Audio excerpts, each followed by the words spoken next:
IAS ಅಧಿಕಾರಿಗಳು IASಗೆ ಬಂದು ಈ 3 ಲೆಟರ್ಗಳಿದಾವಲ್ಲ IAS ಅನ್ನೋದು ಅದು ಒಂದು ನಿಮಗೆ because you have passed an examination ಸಿಗುತ್ತೆ.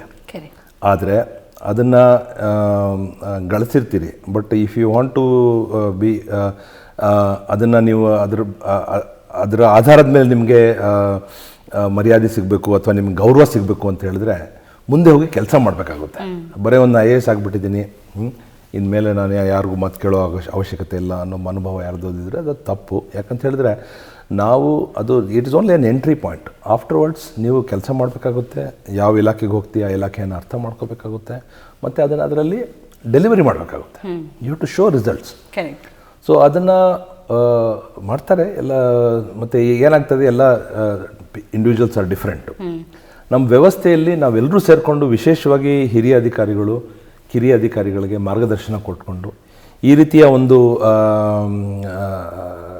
ಸಂಪರ್ಕ ಇಲ್ಲದೆ ಇರುವಂಥದ್ದು ಅಥವಾ ಅಲೂಫ್ ಆಗಿರೋದನ್ನು ನಾವು ಬಿಟ್ಟು ಜನಗಳ ಜೊತೆಗೆ ಬೆರೆದು ಕೆಲಸ ಮಾಡಿ ಅನ್ನೋ ಒಂದು ತರಬೇತಿನ ನಾವು ಕಾನ್ಸ್ಟೆಂಟಾಗಿ ಕೊಡಬೇಕಾಗುತ್ತೆ.